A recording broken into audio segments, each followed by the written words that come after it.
MI6 to 007. Begin secure transmission. We've identified the woman who murdered Zhukovsky as Xenia Onatop. She's ex-Russian military, assigned to General Orumov during the Russian invasion of Georgia. The two of them entered Dubai last night on false passports, presumably to attend the annual military arms fair, featuring a demonstration of a brand new EMP-hardened helicopter. Your mission is to make sure that helicopter doesn't fall into Arumov's hands. Your contact at the Dubai Arms Fair is Sky Briggs. And one last thing, James. I know how you must feel about Orumov killing 006. But until we know more about the Janus Group, Orumov is worth more to us alive than dead. MI6 out.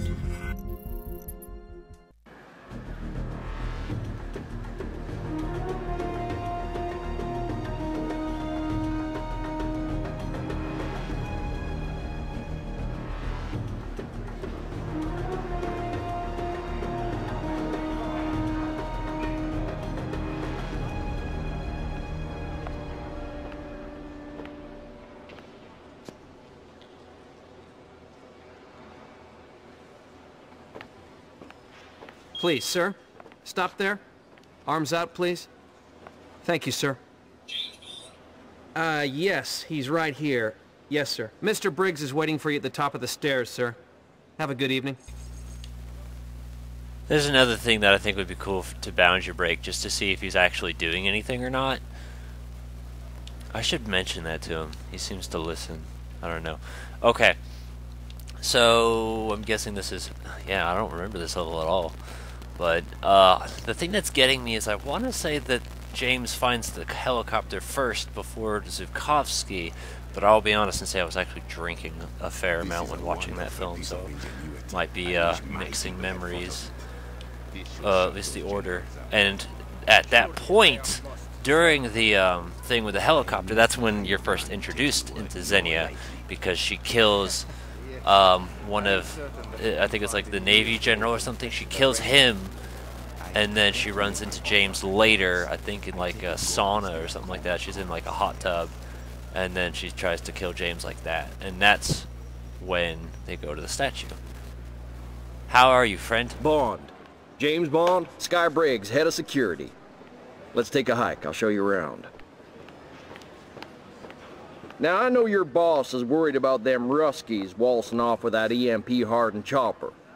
But I gotta tell you, no how, no way. My boys here are doing a hell of a job.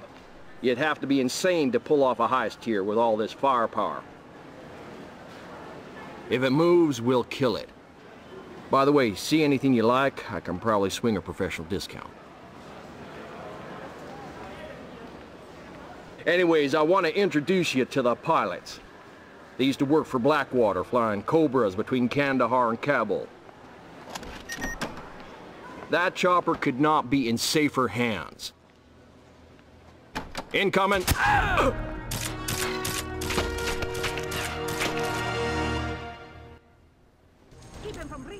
Yet again, Sky Briggs also, I'm pretty sure, did not exist in the film.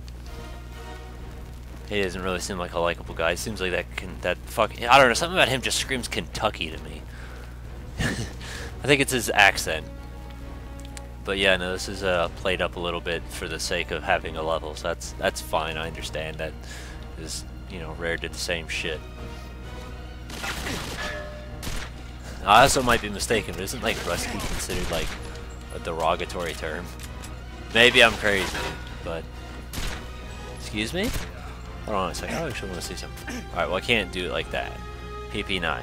P99? P99. Now, in different games, James has always had a different name for his main pistol, which is why I'm just curious to see if any of them have ever used the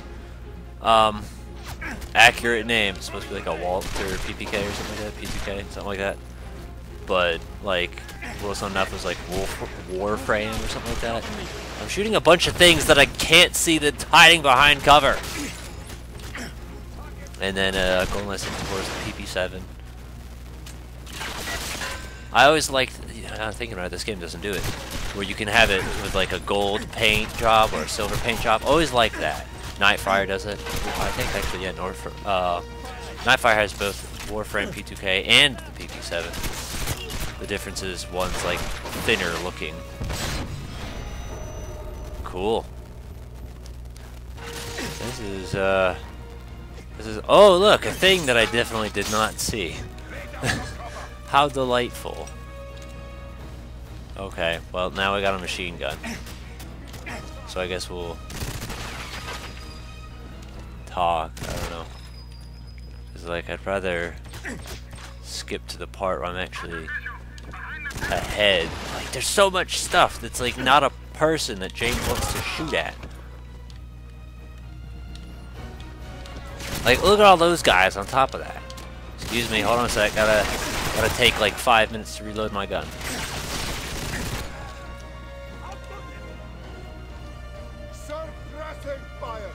Let me sneak back. Hi, I can see you.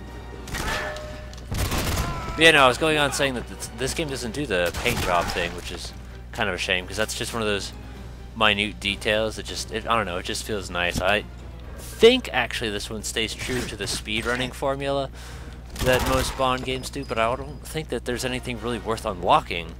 So I don't know why they would do that, especially if there's also a time trial mode. So I might be mistaken. I think that's trying to talk to me about grenades. But I'm probably never going to use them. I don't remember ever really using them anyway. P99. Hawk.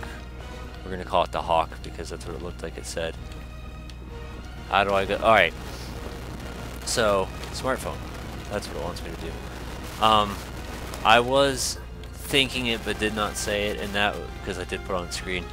Another thing that is kind of lacking with the whole cutscene in first person thing is there's no real character depth to James. Hi friend, are you what I need? I just sit there and watch it? Okay, alright. Yeah, but no, like, because EA prided themselves. They're like, man, look what, we could make James raise his eyebrow, and they did that in a whole bunch of cutscenes. So it I don't know, it just felt more like James was James, as to where you don't get that feeling with it being in first person the whole fucking time. Like, that little cutscene of just being patted down, like, that's awkward, I don't care. You don't really get to show off how cool James looks or anything like that with it being in first person the whole time. It's just, it's such a waste. You don't get any cool little fight scenes when, like, you're in combat with someone during a cutscene, because I'm not counting specifically this. That doesn't really count to me. So, like, there's nothing like that.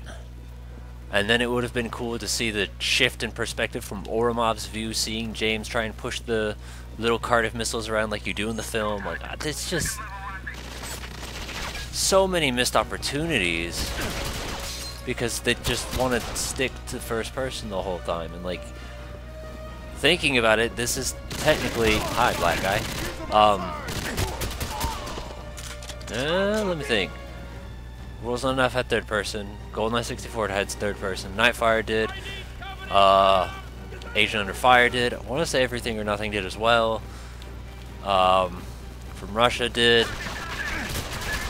Bloodstone. I don't remember. I don't think any of the Activision stuff has ever done it because Activision doesn't care. Which, by the way, they do no longer hold the rights to James Bond. Technically, no one actually owns the right to James Bond games. And I've also realized that we haven't had a James Bond game in 5 years, which is the biggest gap that we've never had a James Bond game in. Before then, I think it was like 93 to 97 was the biggest gap. There was an awkward point where Nintendo held it, and then, well, actually, I guess that would be if you counted Rare, but it was technically considered owned by Nintendo at one point. And then EA held it, and then Activision held it. Telltale has expressed actually owning it, and I keep saying actually again, which I think that would be really interesting to see, like, a Telltale perspective on it.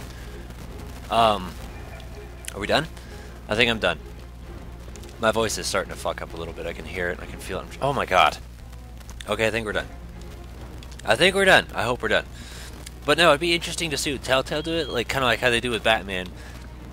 And then there was one other, because a lot of them were talking about the missed opportunities Activision and EA never did with James Bond, and that was to make it more like spy, make it more, I don't know, interesting and shit like that. Just, I think it'd be interesting. Like, I understand, because some people are like, oh, James Bond's not a mass murderer, but if you actually do count, he's killed, I think over 1,000, 10,000 people in the films.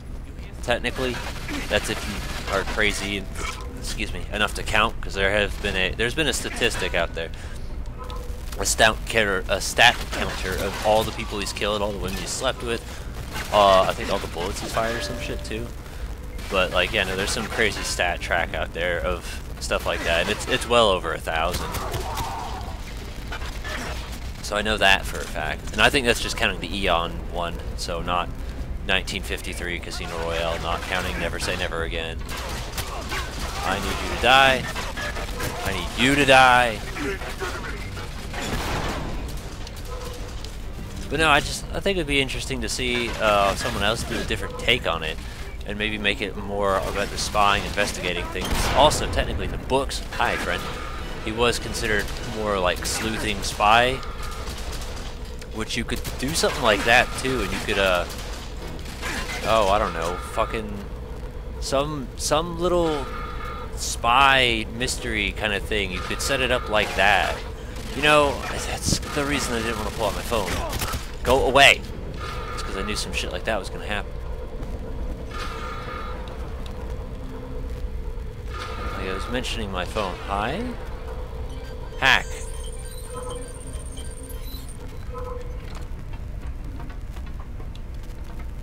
Are you the friendly turret now?